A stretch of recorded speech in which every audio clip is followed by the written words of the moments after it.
Thanks for tuning into the Murphology Podcast. I'm your host, Kathy, aka Murph, and I am here to give tips and information about group bicycling and bicycle touring with a focus on the Midwest and hopefully provide some entertainment for you as well. All right, well, with me today is Katie Morio. Hey, Katie. Hi, Kathy. We're outside overlooking the beautiful Cedar River right now.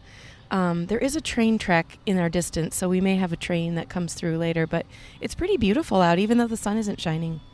Yeah, it is really nice. Yeah. It's a good temperature. Yeah, so I rode my bike here. You were at baseball? Yep, Tate Cummins just across the street. Yeah, so then we thought, let's meet here. It's beautiful. Yeah. So anyway, Katie, gosh, I don't know how many years I've known you, but you are a biking fanatic, but you're also an adventure fanatic, in my opinion. Like, you do a little bit of everything. Yes. I love that about you. So, and that's why you're here on the podcast. I thought, let's talk about this stuff. Okay. So for one thing, you've been to some amazing places and have the patches to prove it, which I'm super jealous that you remember to go to these great places and get a patch. Like, I'll finish a trip and be like, man, I forgot to get a patch. Has that happened to you yet? Yes. I don't think I have a patch from Oregon. Oh, but no Craig way. said that he would send me one. Okay, so. I was going to say, hopefully we have connections in Oregon. We do. Yeah. Well, let's get some highlights of some of the trips that you've been on. I just think they're amazing and well worth talking about. Okay, we've got New Zealand. Mm-hmm. What do you remember about New Zealand? It was gorgeous weather. We went when it was really cold here. It was the end of February, first week of March. We were there for 2 weeks, and it was basically their September. So it was just absolutely gorgeous. It wasn't too hot. It wasn't too cold. It was basically about 50 degrees in the morning when you wake up.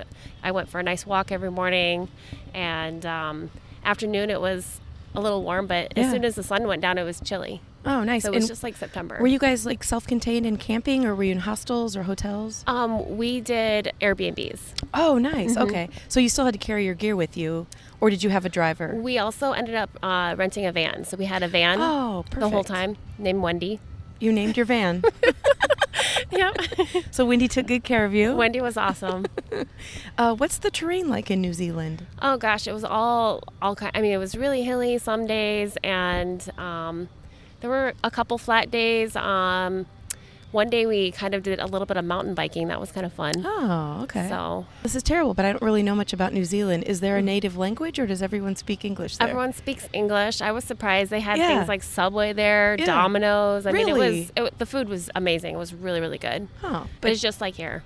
Okay. All right. Cool. Would you go back there and do that again? Absolutely. Yeah, definitely. I would probably go to the other island. Oh, okay. The guys that I was with had been out there before, and they said if they went back, they'd do the other island again. Got to look into that. Yeah. Put that on my bucket list. You should. Oh, man. That'd be a place I'd definitely go back to. Awesome. Well, then, United States, you did an awesome trip to Oregon. Yep. We went from Portland and rode down to Bend over, I believe, 4 or 5 days. Really hilly as well. Was it? Yeah. And how about there? Did you camp or Airbnbs or hotels? We've pretty much done Airbnbs the whole time. I don't know why we're laughing, because it's still, I mean, you're still biking the whole way. Like, it's not necessarily like roughing it, but. Well, it was kind of funny because when they talked about where we would stay for New Zealand, they asked the group, okay, what do you guys think? Do you guys want to chance it? Do you want to camp? Do you want hotels? And I piped up right away, and I was like, there's something about a good hot shower and a bed. Yes. Especially if we're going to be doing a lot of miles and a lot of climbing, and just a shower and a bed is just, and then everybody else seemed to agree. So I was very happy. I mean, I would have camped if. Oh, for sure. Yeah. And what kind of mileage were you doing in like the Oregon and New Zealand trips? Was it like 30, 40, 50 a day? Probably more like 40 to 60. Oh, okay. Mm-hmm. In Oregon, I've been to like Mount Hood, and I've been to like the Multnomah Falls. Mm-hmm. If I remember right, it's pretty hilly everywhere we went. Yeah, it was. I remember when we went from Portland to, I don't remember where it was the first night, but at the end of that trip, I just almost wanted to take my bike and throw it off the mountain. And we were the restaurant bar was just up the street. We were going to go there for dinner, and I'm like, I am not biking there. I mean, you could It was only like a half mile, but I was like, I'm walking. You're like, nope. I've taken my hot shower. I am not getting on that bike seat again. Yes. So I do remember that from that trip. Like, oh my God. Now, I've seen pictures of your, actually, I've probably seen pictures to all of your trips, but the Canada trip is the most memorable to me when I look at your photographs, because Definitely. the scenery and the elevation. Oh, yeah. Like, tell us about that. That was my first touring trip, so I really had no idea what I was getting into. Sure. We had support on that trip as well. We had Matt Anderson's parents. They drove a little camper thing, and they made us lunch every day. And so in the beginning, we thought we were going to carry all this stuff and bike up all, this mountain just like we, bike all the time. And it was funny. It was like after every few miles we'd stop and take more stuff off of our bikes. You're like, well, if the camper thing's there, like, why not? Yeah. It was absolutely breathtaking, though. I would love to do that again. And we have to give a shout out to Matt Anderson, because he's actually from Canada. Yep. So he probably helped you guys out with, or decided what the route would be and places he had been maybe growing up or something like that, or at least knew. Yeah, he planned it all, and it was amazing. I would do that again in a heartbeat as well. Awesome. All right. Well, you've got all kinds of new trips plus redoing these old trips. So, but yeah, I would put any of those on my bucket list.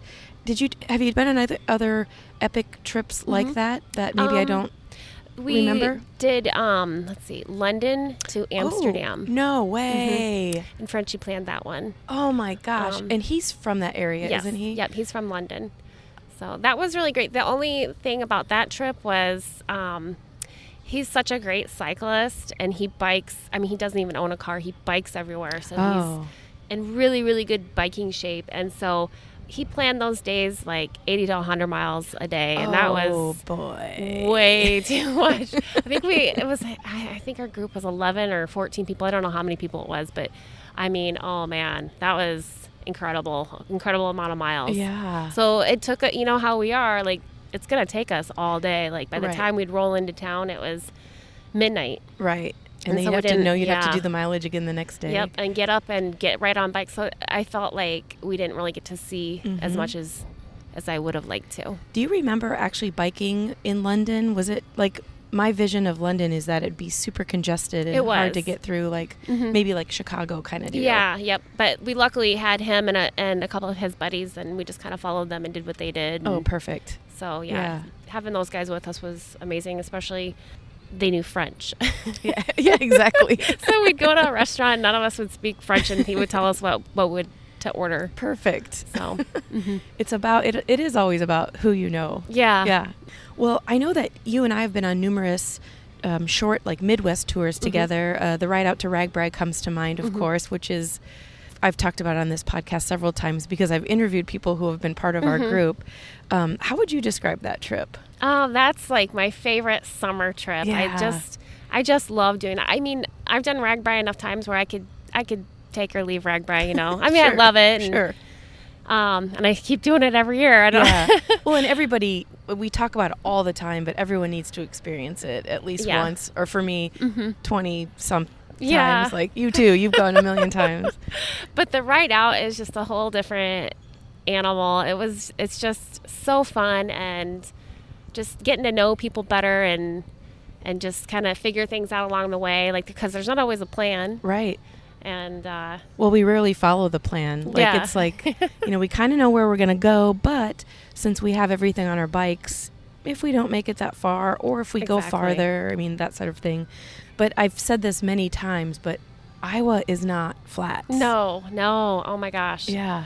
I keep thinking about that day too that we've done the last 2 years from, I don't remember. Yeah. Elberon to Haverhill. Yes.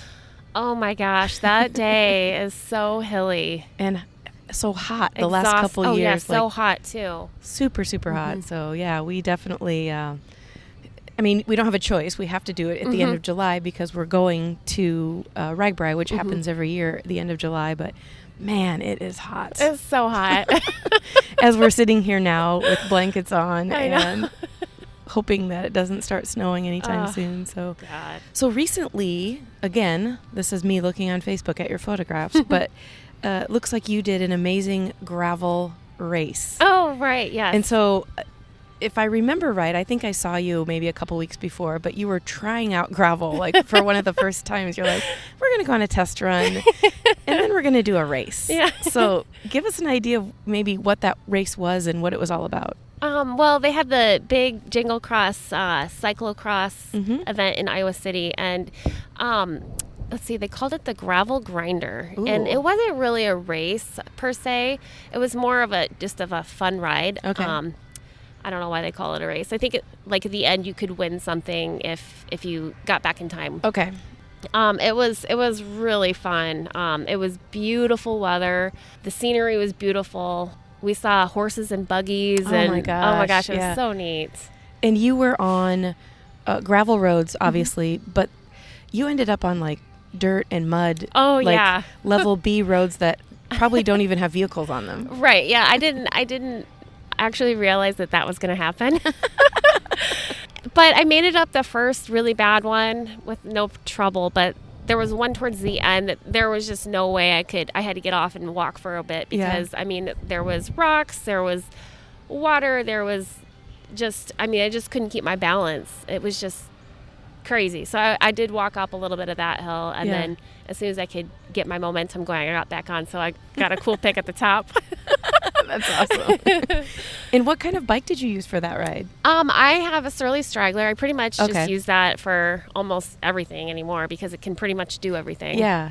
But you were not like self-contained. You didn't have extra weight on the bike, did you? No, I didn't. Oh, good. Yeah. Yeah. No, I took everything off. So. Yeah. You described, with mud and rain and big ruts. Yes. Like the low travel, maybe no travel. Right, Which exactly. There's you no always- way you could get a car up that. I mean, You have to wonder how the race officials or ride officials even find those roads. Like, there was this girl, too, that was ahead of me. I never had met her before, but, man, she just got up that hill like it was nothing. really? Yeah, it was really cool to watch. And I'm like, I just don't know how you could. Yeah. How? Now, you seem like somebody that would see that and then you would go to the bottom of the hill and try it again.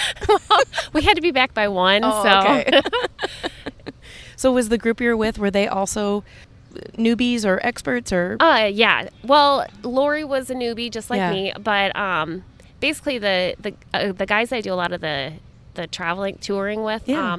they like to ride a lot of gravel, and they had posted something the other day like, "Hey, you should sign up for this 200-mile blah blah geez. blah on gravel," and I just started laughing and I said, I think I would rather do a more of a fun one for my Right. first one. And so then right after I did that, Jacob posted the link to this one, and I was like, oh, I'm sure I probably have something going on. I looked at my calendar. There was nothing going on. You're I'm like, I'm doing it. you know what? Like, why not? Yeah. Are you glad you did it? Oh, yeah. Yeah, definitely. I would definitely do it again, too, especially, with a group. Yeah. I mean, I'm not saying I, want to go race gravel now and do all Right. that crazy, you know. Right. But with a good group, I would love to. It was so fun. Awesome. Yeah, I dabble in gravel, but have never done like a sponsored ride like you did, which would be fun to do because then you can, especially if you have somebody with you who's been on gravel before, they can help you make sure your tires are at the right pressure and kind of teach you a little bit along the way, and it makes it fun. Yeah, like way you more were with fun. some super fun people. Yes, I was. Yeah. Okay, speaking of fun people, you have 3 great kids. Oh, yes. Who are as active as you are, and it was pretty recent that you literally loaded up the gang and went to Root River. Yep, we right? just did that last weekend. All right. Well, what was that all about? Well, it was my birthday weekend, and magically everybody's stuff got canceled. Oh my gosh, yeah. I don't know. There was no practices. I'm like, you know what? Let's go do the Root River. We did Yeah. it one other time a couple years ago, and we stayed in the same hotel. We stayed in Preston, and we ended up biking 70 miles. Wow. It was pretty fun. How did you keep your kids motivated to ride 70 miles? Snacks and treats. Snacks, of course. Yeah. And for anybody who doesn't know, Root River is up in Minnesota, Yep. and it's an amazing trail system. Like, I can't think if you ever have to be on roads. Maybe in Lanesboro for a little bit, or maybe not. You just cross one street, I think, in Lanesboro. Yeah, so it's fairly safe. Again, it's not flat. I mean, No. there's a few good hills along the Root River, but beautiful. Yeah, it was just gorgeous. It was a gorgeous day. You're riding alongside a river, and just the towns are perfectly spaced apart. They're, 8 to 10 miles. So every 8 to 10 miles you can stop and get a snack or piece of pie. There's a pie place. Yep. Play on the playground, run around, Yeah. Do your kids actually like biking, or were they doing it just because mom wanted them to? They love biking. Honestly, they started biking when the twins, I think, were biking by 4 years old. Oh, they're actually sitting with us and making smiley faces and kind of weird faces. We're trying to decide if that... I think they're saying that they really like doing whatever you want them to do. Yeah, we make it fun, Oh, yeah. Just food and we had unlimited M&Ms and... Ooh. Yeah, it's like almost like a cheat weekend. They're like, can eat whatever they want. Mm-hmm. You too, maybe. Yes, absolutely. And then we knew we had the hot tub at the end of the hotel. Oh, yeah, that's right. Yeah. Well, speaking of kids, you and your oldest son did a sprint triathlon, maybe more than one. Mm-hmm. Twice. Mm-hmm. Tell us about that. Let's see. So this year was the second year we did it. It's the Pigman in June. Mm-hmm. So we did it for the first time last year, and in January he's like, "Mom, let's get signed up." And I was like, "Oh, I don't know." I'm like, I don't, I haven't been swimming, I haven't really been running, but okay, fine. So I signed up, and then of course it was like, oh my God, like the training. Yeah, the training for it, and then of course when you do it, it's just. It's so fun. Yeah. The actual race is so fun. It's just the anxiety building up to it that you're not ready for it. Right. And did you guys do it as a team, or you both were individuals? Individuals. Okay. Mm-hmm. So he did his own triathlon and you did your own. Yep. And he must have liked it enough that he said, let's do it again. Oh, yeah. Yeah. Yep, definitely. Awesome. Would he do it again, you think? Oh, yeah. So our plan for next summer is for all of us to do it. Oh, my gosh. Because the twins will finally be old enough. I think you have to be 13 to do it. So awesome. Yeah. Oh my gosh, the whole Morio family is going to be out there. Maybe we'll have to have a cheer squad that goes out there. Ashley is a little nervous because she doesn't swim a lot. She's a gymnast, so she spends all her time doing that. Oh, sure, yeah. So she's not the best swimmer, but I'll stick with you the whole time. Yeah. And you know what? We don't even have to stick our face in the water. You can just do the breaststroke or side stroke or whatever. We just got to make it through. Right. Scariest part about the swim is waiting to get in the water. Yeah. Standing there. Mm-hmm. Oh my gosh, am I gonna, drown? Am I gonna make it? Yeah. And then once you're in the water, you're like, why was I nervous? I know. It's fine. You can't necessarily see the bottom, and sometimes you get bumped by other athletes, but it's fine. I am so excited though. It's just gonna be amazing. Yay! Well, we're gonna have to have you on after next June and see. Get your kids on too. Then they'll have to tell us how amazing it was. For Christmas, I'm gonna buy you guys to get into the Pigman. Are you excited? That's an awesome Christmas present, you guys. Okay, they're not talking. Okay, so Katie, when you're not on your bike, you have plenty of other passions, or at least I think that they're passions because you spend a lot of time doing them. For one, you are an Ironman finisher. Yes. So speaking of triathlons, an Ironman is the most you can do as far as a triathlon. So we're talking a 2.5 mile swim. Mm-hmm. Then you get done with that. Then you jump on your bike for, is it 115? 112 miles. And then you're not done yet. Then you got to go change your clothes and run a full marathon. Yep. And you did the Madison one, right? Mm-hmm. Now, would you do another Ironman? I definitely would do another one, just not for a while. It's just the amount of hours that it takes for the training. I just don't have the time with all of their sports now. So. Yeah, I can't imagine. It would be almost a full-time job to do the training for that. Yeah. Oh, my. Okay, so besides that, you do powerlifting and bodybuilding. Yep. And are you still moving forward with that? Yeah, my plan is to this spring do another bodybuilding show. I'd like to do figure. I did bikini this time. They have more fat on the body. Okay. And so what I'd like to do is figure, which is leaner, like more bigger muscles, but leaner. Okay. So it's a different style, a different workout. It's kind of the next step up. Oh, okay. So the diet's going to be a lot more strict, I think. And, I'm going to have to do it over a longer period of time than I had to do the last one. Oh, wow. So you're talking about major training to get your body in shape, but then your innards too, like your fitness as far as diet is probably crazy. Yeah. There will be no trips to Root River when you are training for if they do, then I'll have to have all my food packed in a cooler. Oh my gosh. Oh, that's awesome. And then you've done Ragnar. Mm-hmm. Yep. And Ragnar, I've never done Ragnar, but it's a team effort where you start in one city and end in another? Right. And you're running the whole time? Yes. Okay. It's like a relay. A relay race. Okay. And I've seen you kayaking. Yep. And of course you've gone hiking. Yes. I think we went once last year, and then I got a tick on me, and so I never wanted to do it again. Oh. I know. I need to get back into that. Anyway. We did some hiking in Colorado when we went out to visit Matt and Kelly. Like in the mountains kind of deal? Yeah, it was really fun. Oh, beautiful. So the list goes on. And this is in addition to all your kids' school and school activities, and you have a successful career. Yes.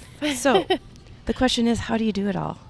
I guess I prioritize. Yeah. I make lists. I write everything down so I don't screw anything up. There you go. Everything has to be written on my calendar. Otherwise, like I said, I have to figure out how I'm going to make it all fit. Yeah. I mean, there's a lot of help from others. Paco helps run the kids for me, or my parents do a lot as well. And Sure. it's hard to get it all done, but at this point in my life, I kind of just take it a day at a time. Yeah. Oh, yeah. Figure out how is everybody getting where they need to be. And so far it's working. Yes, so far. Yeah. Well, when you look at, all the activities that you do, and of course, this podcast is about the bicycling, but any advice you would give to somebody who thinks they can't get out there and get active? You just kind of have to make time. Yeah. I mean, this summer, Andrew had football at 6 a.m, and I've always done my workouts in the morning because it's the least time that conflicts with everybody else's stuff. So I was like, how am I still going to get my workout in if he has to be at Kennedy at 6? So then I started just getting up earlier. I mean, I got up at 4 and went in at 4 instead of 5. So I just kind of, you just make it through one day at a time. Yeah. And if it's something that you're passionate about, you'll want to make time. Like you want to see the outcome. You want to know that you can, get on your bike and I mean, you find ways. Like, for instance, Ben has a baseball game and he has to be there an hour early to warm up. So a lot of times I would take that hour while he's warming up to go on a jog or go on a power walk or whatever. Just trying to make good use of all of my time, I guess. Which reminds me, me and a friend were biking. What town was that? Center Point. Yeah, we literally biked to Center Point in the middle of the day one day. We're parking our bikes, and here comes Katie walking, or you're like power walking by, and we're like, what? What are you doing here? And it was sports, right? Yeah, Ben was playing up at Center Point, and they warm up for a full hour, and it's like, I'm just not going to sit in my chair for an hour. Right. Well, what's on the horizon as far as adventures? Anything coming up? I really don't have anything coming up anytime soon. I mean, there's the ski trips. We ski a lot in the winter. Oh, nice, yeah. But as far as biking trips, I unfortunately don't have anything in the books. One of the guys that does a lot of the planning just had their first baby. Oh, sure. So he's preoccupied. Yeah. But I know I really want to do something in Ireland. Then I've seen a lot of people doing some traveling in Iceland lately, too. Oh, yeah. And, in Iowa, this is kind of the season where if you're a fat biker, you do short trips, because once it gets cold, it's hard to think about loading up the bike and camping and doing all that kind of thing. So, yeah, this is the time when you can mentally plan for future. And, exactly. Let Jacob get that baby growing up, and then he can start planning again. Stop having babies. Yeah, if he's listening, Jacob, you need to plan the next trip. I'll go. Yeah, I'd like to go as well. I'm not a good planner. So some of those guys get into the details, and they spend a lot of time like just planning everything, which is really, really nice for the rest of us. Yeah, and you're thankful once it happens. Yeah, I'm like, I will go, and I'll just let me know when, so I can get it off of work. And perfect. Good. Well, Katie, thank you so much for being on the podcast. It was really fun. And yes, it was fun. We'll look forward to hearing how your first family triathlon goes next year. Yes, that's exciting. All right. Well, thanks for being on the show. Of course. How about a touring tip? Let's talk group cycling etiquette. Whether you're cycling with a group of 4 or a group of 20, you have to think differently than if you are cycling solo. Safety should always be top of mind. If you're leading a group, think of yourself as the front of a semi. At least that's what I do. So when you're making decisions, you'll be thinking about safety for yourself, of course, but also safety for the back end of your crew. Group riding is one of my favorite ways to ride, especially when leading. Up front, I have control of the speed of the group, and I can see what's ahead as far as road quality, traffic hazards, and the terrain like big old hills. But when leading, I also take on a huge responsibility to keep the group together and to call out anything that is necessary. Simple commands like slowing or stopping create a positive chain reaction as members of the group relay the same message back. It's important as a group leader to anticipate changes like slowing or stopping well in advance so everyone has time to react. Also, when leading, you have choices on how to utilize the road or trail surface. Check on laws in your state on what is legal for bicycles on the road. In Iowa, for example, cyclists have the right to the entire lane, so it is legal to pedal side by side, but it's definitely not always practical, especially if your group is holding up traffic. Be smart using roads and also be safe. If, as a leader, you decide to split the group into 2 rows of side-by-side cyclists, you'll have to be diligent on calling out road hazards or anything that you see as an obstacle to the group, because the cyclist 3 or 4 deep may not have as quick of a reaction time. If you're on a trail riding side by side, be certain you know what's ahead of you and call out when a cyclist or pedestrian is ahead. They have the right of way, so your group needs to switch to single file if that pedestrian or cycling is coming your way. Same goes for blind corners. If you are in the middle or the back of a cycling group, it is imperative that you are in control of your bicycle and that you are aware of everything happening in front of you, especially the bike ahead of you. If they slow or stop, you have to be in control enough to slow or stop your bike without getting too close. Also, be predictable. Stay in your lane and announce any moves you plan to make. Don't focus on who or what is behind you. Trust that they also are in control of their bike. Okay, so group cycling sounds like a lot of work, and to some extent, it does take extra focus. But group riding is so much fun. When the group is moving in sync, you can just feel the connections between all the riders. It's a great way to meet like-minded people. So group riding takes some practice, but in my opinion, it's well worth it. So get out there, grab some friends, and give group riding a try. That's this week's touring tip. Check out murphologypodcast.com and email me at murphologypodcast@gmail.com. I appreciate you, and thanks for taking the time to tune in and listen to the Murphology Podcast. I will leave you with this quote from the unwritten book of Murphology. This quote actually comes from Murphy's Law. If at first you don't succeed, destroy all evidence that you have tried. Think about it.